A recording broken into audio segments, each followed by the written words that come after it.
Assalamualaikum warahmatullahi wabarakatuh. Nama saya Anas dari Kulit Tertap Kalongan.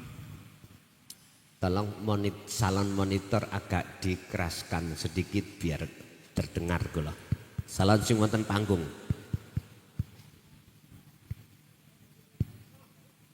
Monggo.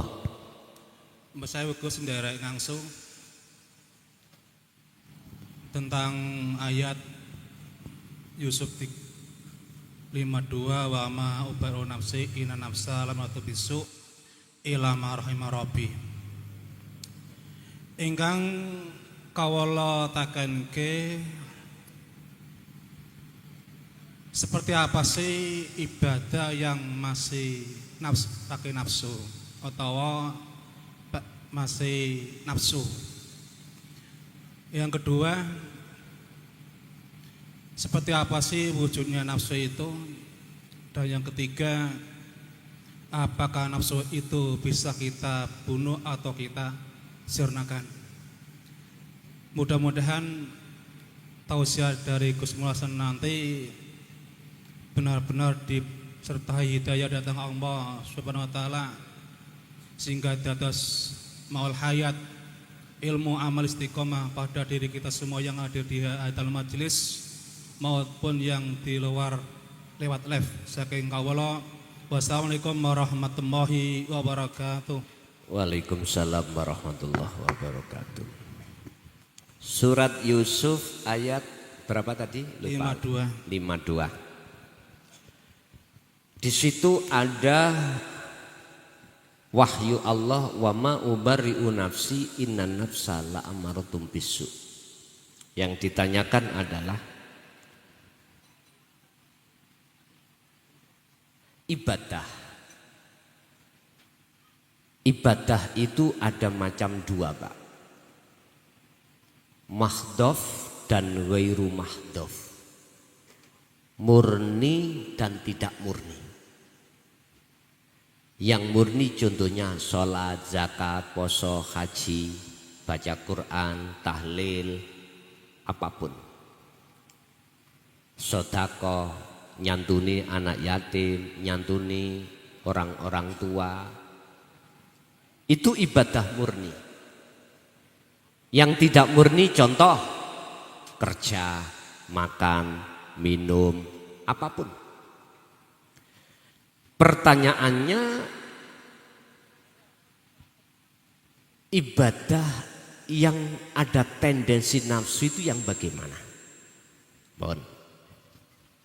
Yang kedua, wujudin nafsu itu sing kados pundi. Yang ketiga, apakah nafsu itu bisa dibunuh? Bon, kalau jawab. Ada dua golongan manusia. Di dalam kitab Hikam itu Syekh Ibnu Athaillah menjelaskan. Pertama disebut ahli hijab. Kedua disebut ahli syuhud. Siapa ahli hijab? Ahli yang hatinya ini hati kita masih tertutupi oleh wujud-wujud sakliyane Allah terhadap Allah. Akhirnya yang nyata, segala hal apapun yang tampak dan nyata di depan kita itu bukan Allahnya, tapi makhluknya. Inilah disebut ahli hijab. Contoh saya, umpama saya sholat.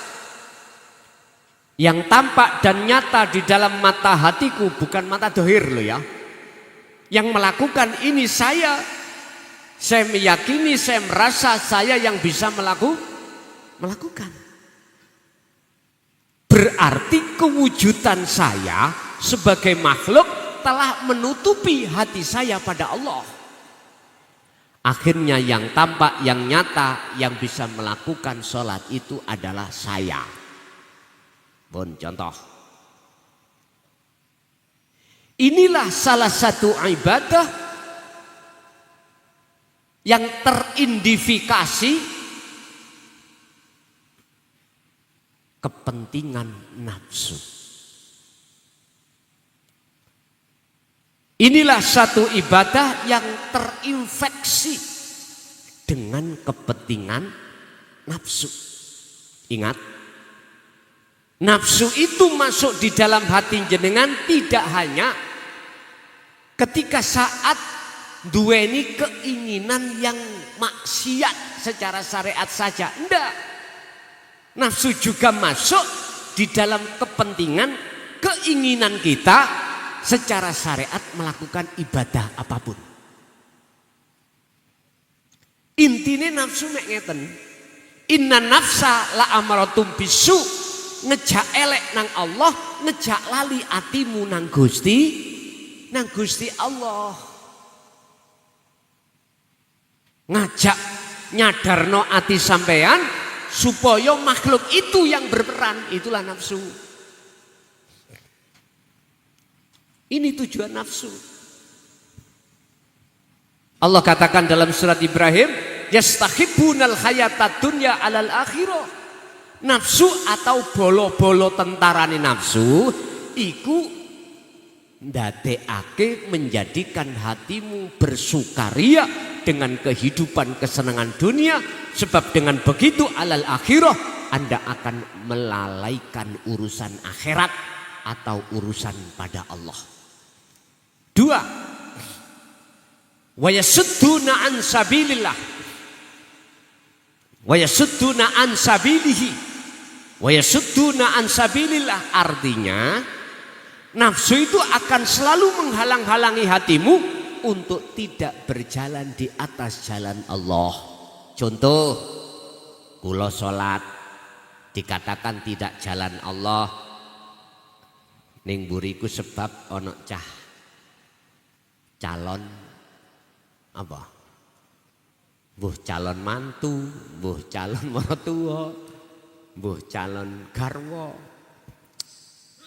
Wis dari bacaan tak fasih-fasihno.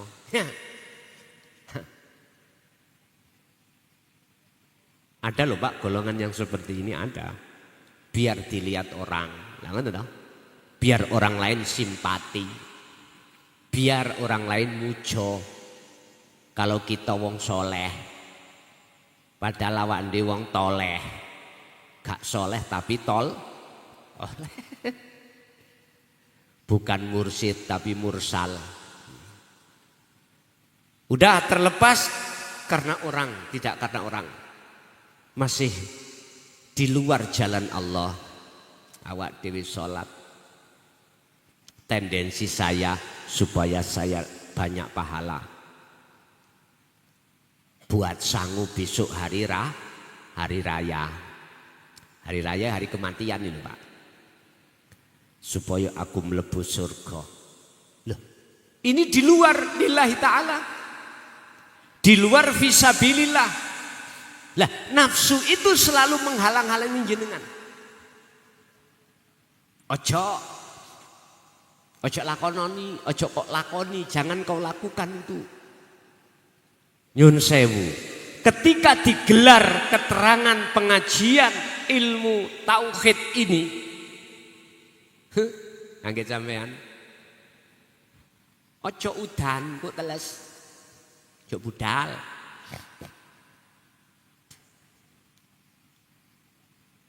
Jangan. Itu ajarannya gak bener.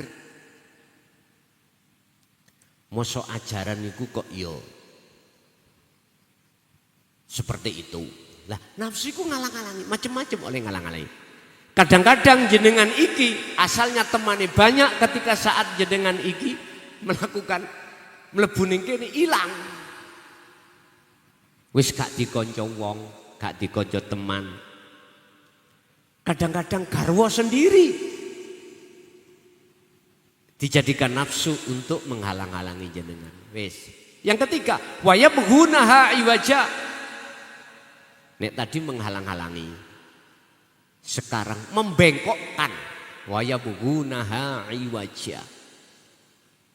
Jenengan sudah dikasih tahu cara kholwat yang benar, tolong biar kau ketika suluk bisa wusul pada Allah, tolong lepaskanlah nafsu di dalam dirimu, sifat basariyah yang melakukan, lepaskanlah keakuanmu yang melakukan. Ngoten niku nafsu gak gelem, Pak. Akonono yen dikir-dikirmu, akonono yen kholwat iku kholwatmu. Lah ini Pak yang menjadikan terhalangnya, tertundanya si salik ketika suluk menuju kewusulan Allah seperti ini. Jadi tanda kalau nafsu itu masuk di dalam ibadah sederhana. Hati jenengan ada rasa keakuan jenengan yang bisa melakukan. Itu jelas. Tondo kalau itu nafsu. Sebaik apapun ibadah murni yang Anda lakukan, sepanjang zaman pun ibadah murni yang jenengan lakukan, jikalau itu masih ada kepentingan nafsu, habitat a'maluhum wa ma lahum min nasirin. Percaya gak percaya dudu urusanku. Di mata Allah pada dasarnya ketolak sebagai ibadah makbulah pun boten saged. Makanya mengapa kita memakai insya Allah? Karena nggak tahu diterima apa enggak. Kok tahu itu diterima? Gak mungkin ngomong insya Allah. Sama halnya gini.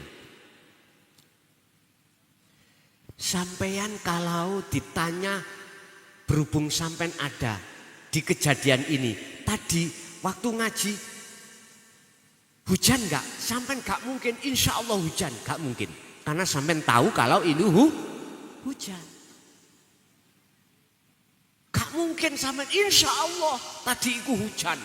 Padahal Anda tahu sendiri kalau ini hujan. Beda mereka yang belum tahu. Enggak tahu ya hujan atau enggak. Berarti insya Allah enggak. Insya Allah hujan. Nah kan masih mamang toh.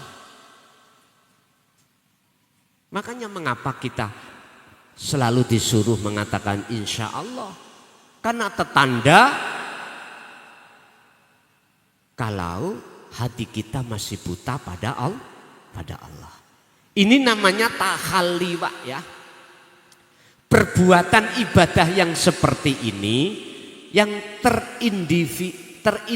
teridentifikasi nafsu, ada kepentingan nafsu, itu disebut tahalli.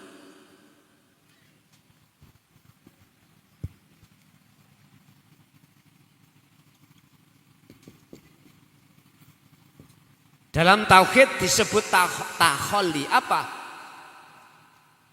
Hukum yang terjadi dalam keimanan hati kita yaitu rasa. Mengimani, merasakan kalau kita yang melakukan, yang bisa melakukan. Makhluk ini yang melakukan. Nek cocok ya seneng, nek gak cocok ya susah. Inilah kalau dalam kitab hikam ini dikatakan siapapun hati jikalau terkuasai sifat basariyah, sampai kapanpun Anda akan buta pada Allah dan tidak akan menemukan kedamaian yang hakiki. Sebab kedamaian yang hakiki adalah ketika saat jiwa itu bertemu Allah Subhanahu wa ta'ala. Ini kedamaian yang hakiki. Bon. Terus wujudnya nafsu itu yang bagaimana? Innahu sak temene nafsu utawa setan lakum kedue sira kabeh iku aduun mungsuh mubinun kang nyata. Endi wujud nyatane nafsu? Pun kula contohaken kula mawon. Apabila di dalam hatiku itu duduk di takhalli dalam pengajian ini, otomatis Hatiku yakin merasa kalau saya yang memberikan tausiah atau petunjuk. Dalam hatiku yang ngakoni saya yang bisa memberikan petunjuk, maka wujud batin nafsu dalam diri Anda, diri saya, itulah nafsu. Wujudnya dohir nafsu dalam diri saya adalah yoiki wujudnya kelason. Yoniki nafsu, mahuwa an nafsu, dikatakan itulah Azazil. Mahuwa Azazil, siapakah Azazil? Iblis. Berarti kelason iku iblis. Bisa.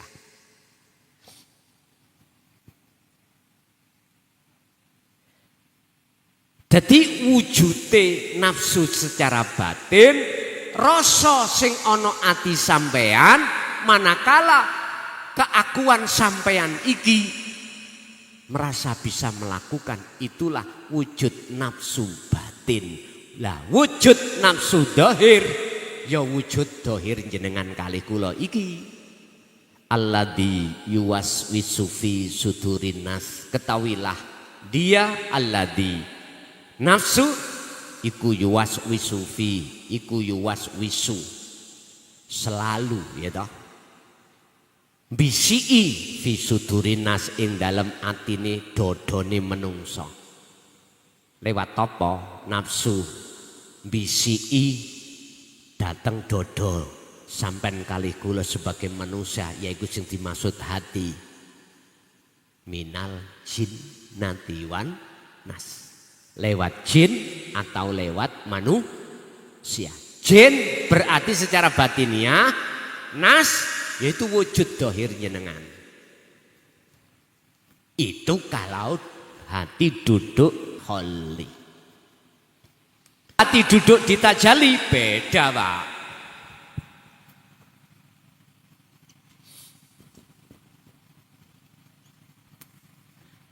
Nafsu artinya adalah diri atau ingsun atau aku, bahasa Arabe ana. Tinggal ana yang ada di dalam hati sampean, lari kemana?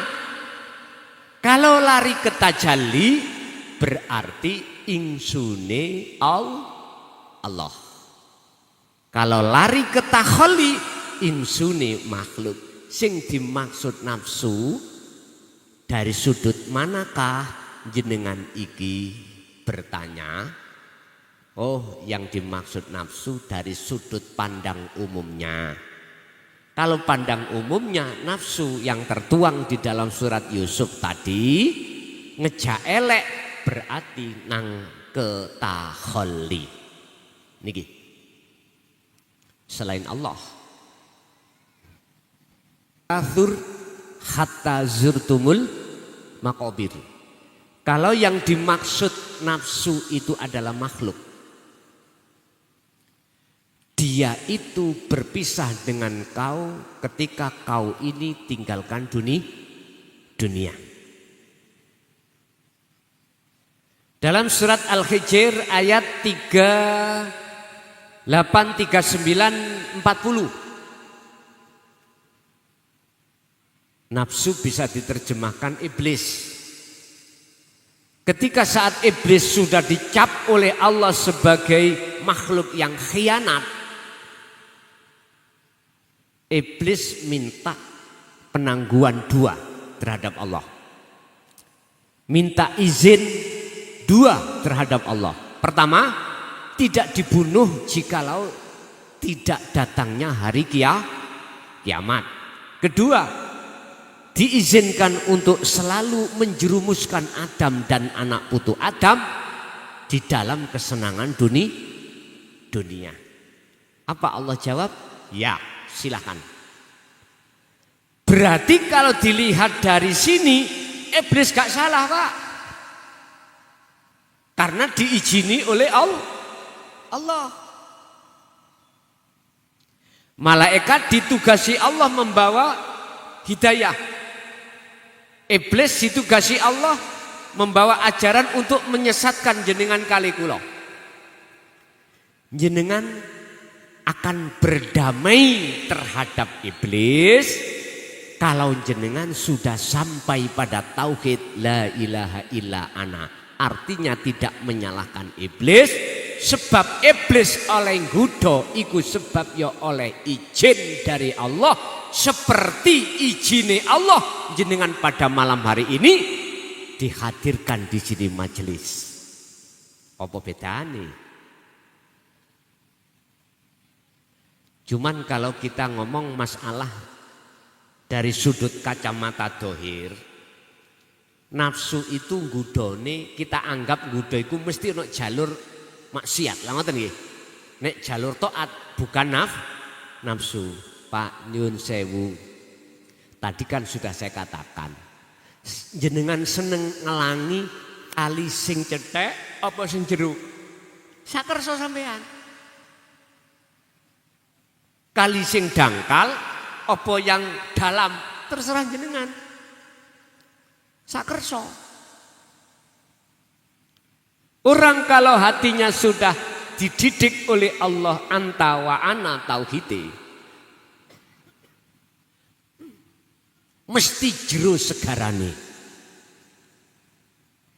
Pandangane luas, tidak hanya memandang makhluk, dia sudah pandangannya yusyahid annal fa'ilahu wallahu ta'ala. Hanya memandang segalanya itu hanyalah Allah.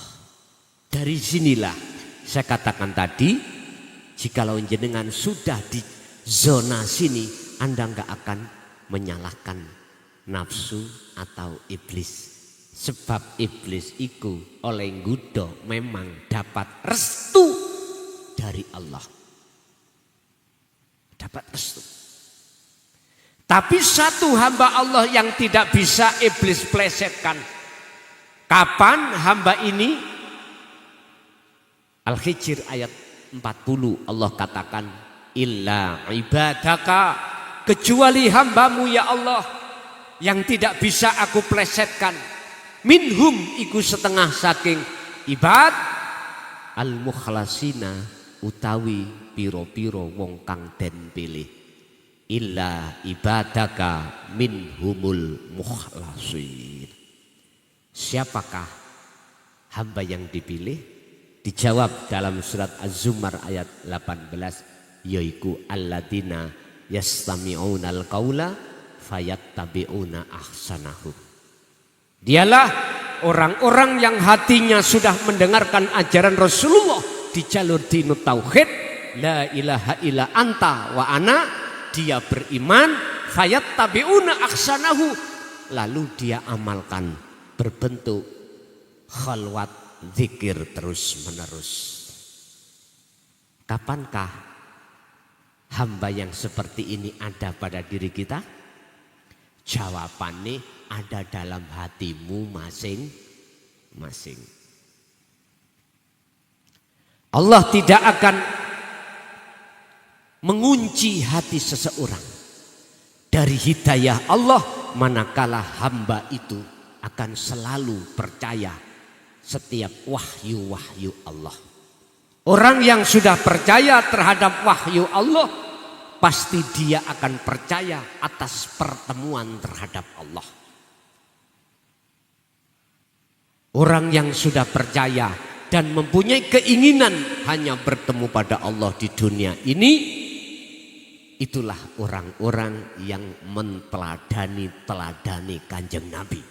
Allah katakan dalam surat Al-Ahzab ayat 21, mana sih teladani kanjeng Nabi yang bagus? Laqad kana lakum fi rasulillahi uswatun hasanah. Berupandi liman kana yarjullaha, terhadap orang yang hatinya ada keinginan untuk bertemu Allah. Terus caranya bertemu Allah itu bagaimana? Al-Kahfi ayat 110 dibuka. Wa man kana yarju liqa'a rabbih falyamal amalan shalihan wala yusyrik bi ibadatihi rabbi ahada. Dua persyaratan yang wajib hamba berikan terhadap Allah untuk bisa bertemu Allah di dunia ini. Pertama, jenengan wajib falyakmal amalan soleh. Hati harus tumandang, hati harus berlaku soleh di mata Allah. Itulah yang dimaksud dzikir. Yang kedua, wala yusyrik bi ibadati rabbi ahada. Anda harus tinggalkan perbuatan syirik. Artinya janganlah ketika saat jenengan beribadah apapun, hatimu itu menduakan Allah dengan dirimu. Jangan. Artinya jangan kau merasa kau yang bisa melakukan. Itulah yang disebut Anda ini telah meninggalkan alam dunia menuju Sidratul Muntaha, disebut Mi'raj. Niki. Itulah jenengan kalau sudah tinggalkan dunia sampai iki naik pesawat, naik terus ke atas, nanti wujudin dunya mboten wonten, akan tiada di mata dirimu. Jadi mboten saged Pak nafsiku sampean pateni. Sing saged mateni ku namung Gusti Allah. Pandangan hakikat ketika jenengan iki sudah lepas roh dengan jasad, disitulah lepase matine nafsu dalam dirimu. Selama ruh ini masih dikandung badan, mohon maaf, selama itu wama ubarri'u nafsi, belum aman. Nafsu itu masih ada pada diri jenengan. Tapi kalau dilemahkan, boleh. Lemah sudah. Secara syariat nafsu atau iblis matinya nanti kalau sudah menghadapi kiamatul kubro. Dunya saisine diringkes Gusti Allah. Udah, yaitu matine nafsu. Disitulah nanti kita akan menghadapi yaumil hisab, di mana seluruh nafsu, seluruh iblis nggak bisa disalahkan. Jenengan sesuk iku ndak wonang iblis. Gusti kula mboten salah, kula kesesat iki gara-gara iblis. Terus iblisnya ya bantah. Wis ngerti aku nyesatno, lha apa manut aku? Manut Gusti Allah lewat malaikat apa? Lha apa mu nganut aku? Ngoten ndak? Enggak bisa Pak, intine iblis gak iso disalah. Makanya sebelum itu terjadi tak urai niki. Otomatis urusan jenengan iki mang percaya atau tidak, sadar atau tidak sadar, itu bukan urusan saya. Ingatlah satu sisi sebetulnya, tadi kan saya sudah menganggap jenengan itu adalah saudaraku yang melebihi saudara kandung. Tidak menganggap orang lain, enggak. Buktinya mana? Inilah apa yang kusampaikan, laksana jarum di tengah masyarakat yang tajam. Artinya jarang para ulama yang mau untuk menyampaikan hal ini. Karena apa? Kebanyakan itu ditolak. Kebanyakan itu enggak diterima. Saya gak butuh pengikut banyak atau sedikit, enggak. Itu bukan ukuran saya. Ukuran saya cuma satu. Iki le kebenaran dari Allah. Terimalah dan amalkanlah. Sudah cukup situ. Gak ada lebihnya. Gak ada lebihnya. Gak ada apa yang kuharapkan terhadap diri jenengan Pak. Gak ada, cuma satu. Biye ruhaniyah jenengan iki ning dunya sampai akhirat iki estu betul-betul punya akhlak ing ngersani Allah. Hanya itu. Tidak ada yang lain. Jikalau apa yang sudah kami hidangkan itu dianggapnya di hati jenengan gak klik, itu ya mohon maaf. Mohon maaf sekali lagi, mohon maaf. Saya tidak bermaksud datang itu untuk menyalahkan ini, menyalahkan itu, membenarkan ini. Enggak. Cuman satu tugas kami. Illa mubasyiron wa nadhiron. Cukup di sini. Jadi pertanyaan 3 tadi sudah kami jawab, bahwasanya yang terakhir nafsu itu tidak bisa dibunuh tapi dilemahkan.